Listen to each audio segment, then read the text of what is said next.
Hey, it's the Terminian Hero here, and we're playing some more Spyro 2 Ripto's Rage. Now that Moneybags here taught us how to swim, we can explore Summer Forest a lot more, but before we do, let's return to Idle Springs and finish that off.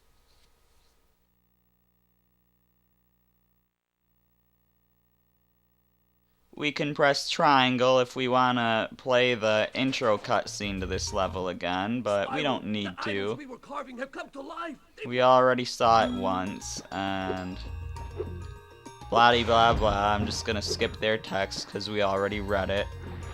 It looks like the gems from that container are still down here. So that's nice that we don't have to blow that up again.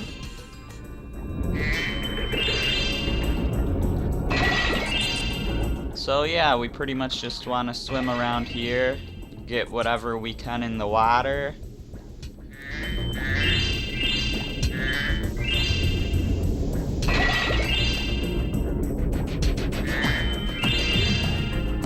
That's probably everything. If it's not, we can use Sparks' secret move to find it, anything we missed later on. But through this tunnel, we've got a little room here. Hey, we got all the gems. I've been locked in here with all our tools, and the giant idleheads won't let the workers in unless we can solve the 3 puzzles they've given us. The first puzzle is to turn all these blocks yellow. If you have trouble, come back and talk to me.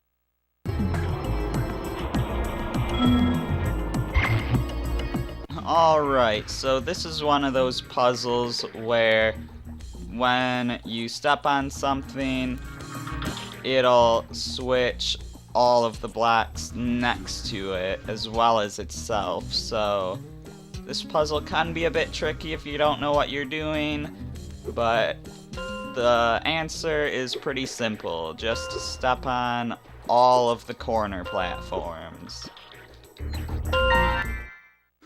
Wow, Spyro, you did it! I mean, I knew you could do it. Now, meet me at the pond for the next challenge. Alright. Challenge number 1 done, and honestly, that's probably the most challenging of them. Although this one here can be a little bit annoying. This idol says he's hungry and won't be satisfied until he's swallowed 10 fish. He's got a sensitive stomach, so watch what kind of fish you feed him.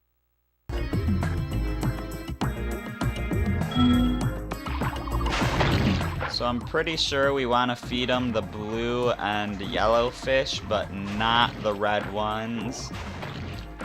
If you feed him the red ones, he'll spit a bunch of fish out. Like, I think he'll spit like 3 fish out or something like that.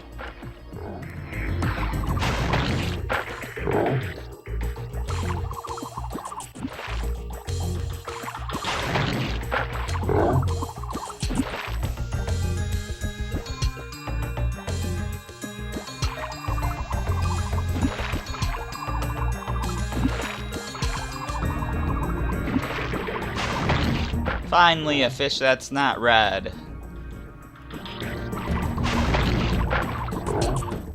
Okay, Spyro, just one more puzzle to go. I'll meet you over by the college stones for your final challenge. There are 2 types of good fish. 1-pound fishies and 5-pound fishies. There be poisonous eels in this river. Catch even one of those bad boys, and you'll poison the whole lot.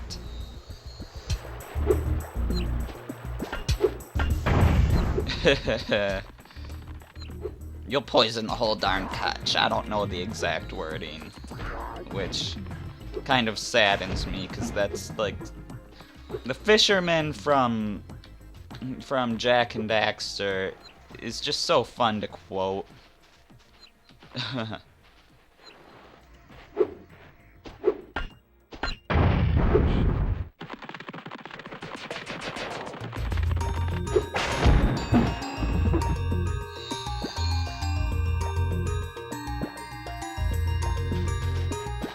Alright, guy, come on, let us through.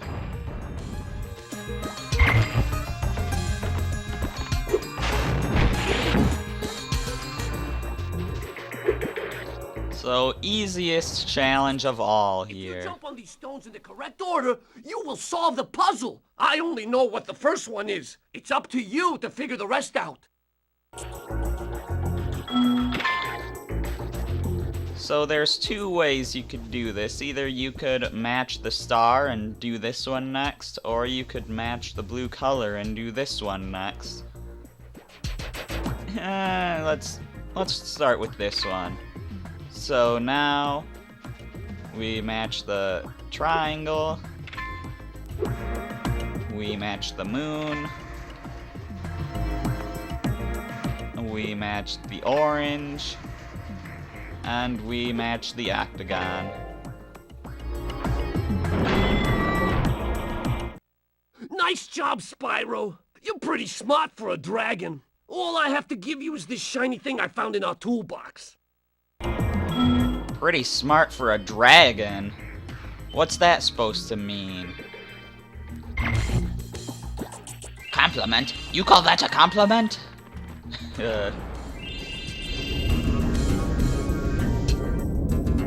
Anyways, so we've already gone to the end once. We don't need to do it again. Let's just exit the level from the guidebook.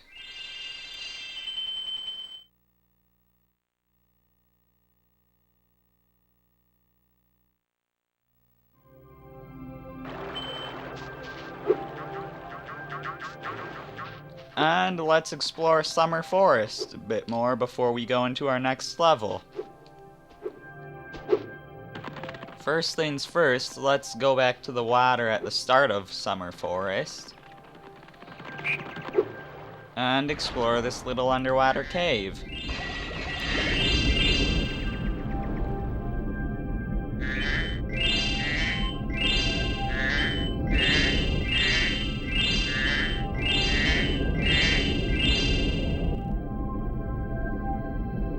So at the end of this here, we got a little section we can climb up, and what's at the top of it?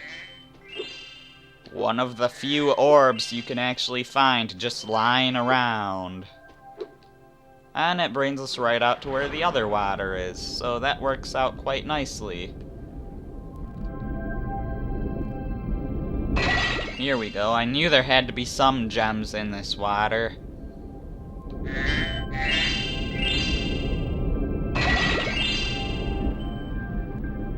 Is that it? It appears to be so.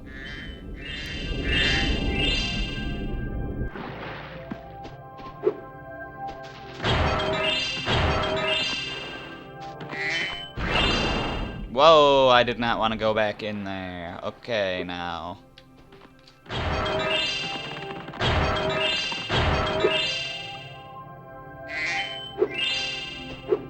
So in here, we've got some buttons. Hit the button and it'll open this door, but close that one. And then hit the button, this button now, and it'll open that door, but close that one. So you're basically just switching back and forth which switches are on and which are off. Spyro. Keep collecting talismans to help us defeat Ripto before he can take over Avalar. Oh, and keep collecting those orbs, too. The professor thinks they will help you get back to the Dragon World. So, yeah. We got Hunter here. Your game camera is currently in passive mode. This mode requires you to control the camera yourself and moves more slowly. If you like, I can change the game camera to use active mode. In active mode, the camera moves much faster. No thank you. Okay, I won't change it. Remember, you can change the camera mode yourself by using the options menu. I greatly prefer to be able to control my camera, because I want to be able to look where I want to look. I saw something shiny at the top of this wall. You could probably get it, but you'll have to learn how to climb first. And yeah, more stuff black behind not being able to climb.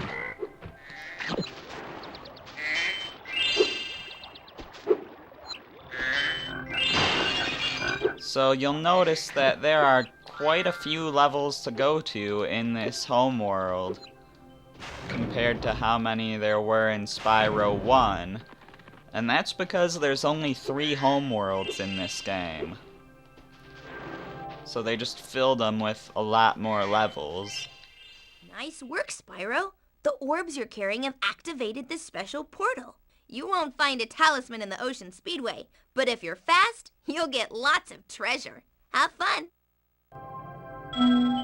So yeah, the Speedway levels are the same as the flight levels in Spyro 1. Now there's a little something interesting here. We hit this button, and it opens this door, but closes that one. But there's not a button in here, so what do we do about that? How about we switch the button again, and we fly out the window over to the other window, and we made it through. And yet another orb that's just lying around.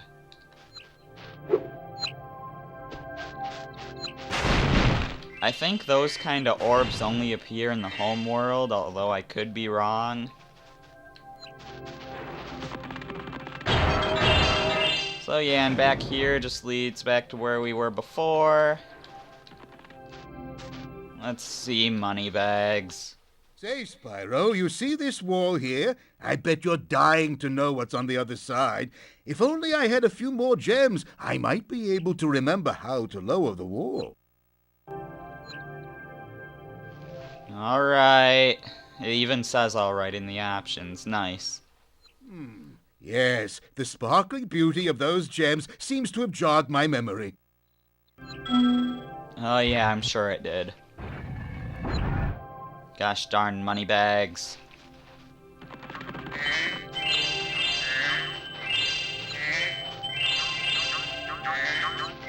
Anyways, can get a good amount of gems behind that wall, as well as get to the level Aquaria Towers. And this room is a bit special, as Elora will explain. Hi, Spyro.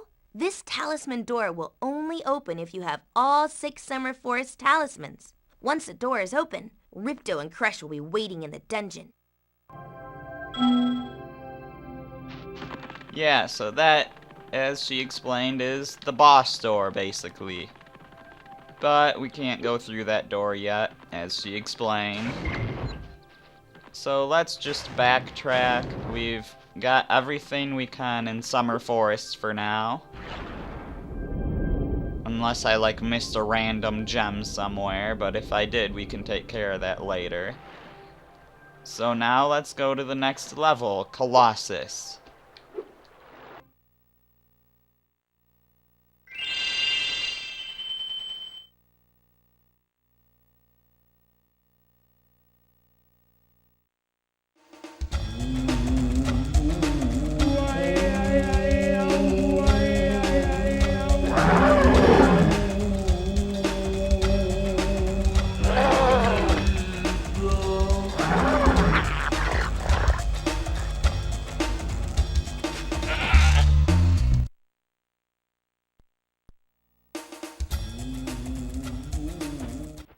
A Yeti has been rampaging around our home, but we've managed to trap him by shutting all the doors. If you talk to the other brothers, they will open the gates and guide you to him.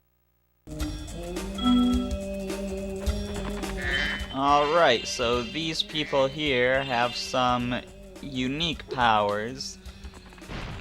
They can make things levitate. They can open doors with their chants. They basically have some sort of telekinesis that's activated by their chanting for some reason. Also, hey, we actually took damage and Sparks is blue, but if we get this funky eyebrowed penguin here, we heal right back up. Hooray. By concentrating, I should be able to open this door for you.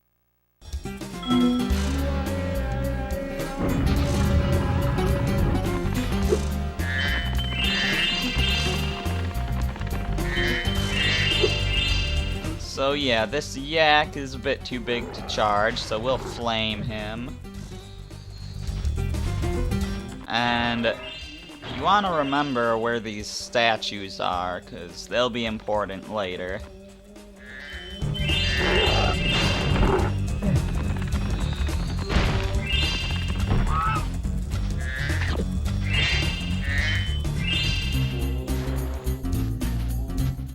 Who needs a key when you know how to chant like this?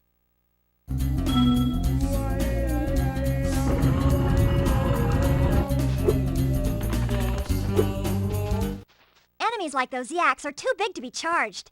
Your flame attack should easily take care of large enemies. And if we look down here, we've got some dangerous water with gems on it? That's strange, and it's not actually dangerous water, it just really looks like the dangerous water from Spyro 1. Which is a bit odd, but whatever.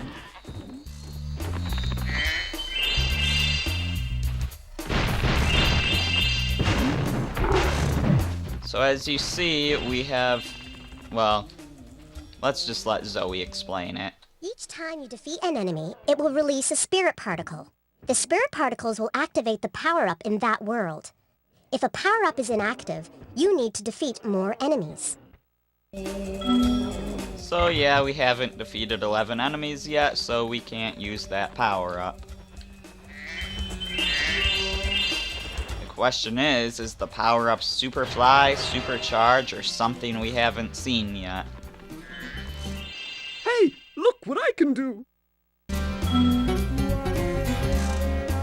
He can raise this pillar up and down for all eternity, as he is never going to stop. He just keeps raising it up and down for us. Stuck chanting forever.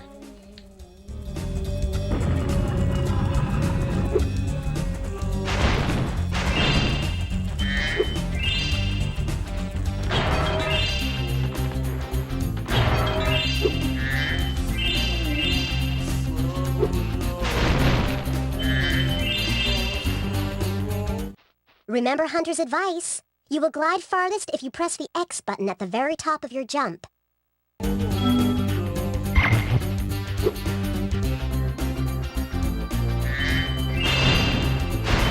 So yeah, they're just trying to give you more tutorial stuff, but here we're just about at the end of the level. But of course there's gonna be more stuff to do, because there always is.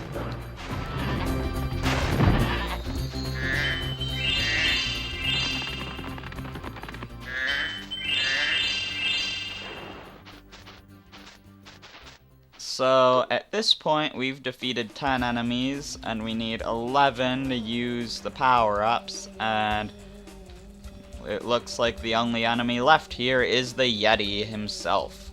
So are we gonna have to face the Yeti now?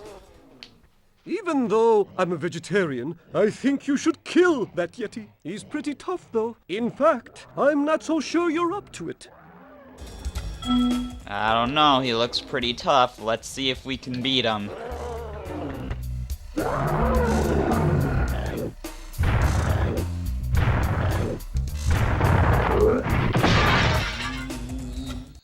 I thought the Yeti was tougher than that. I guess he was all bark. Anyway, I was just guarding our sacred talisman to make sure the Yeti didn't eat it. Well, that was anticlimactic. Anyways, so we got the Colossus talisman. We'll finish up the rest of this level in the next video. I'm the Terminian Hero, and I will see you then.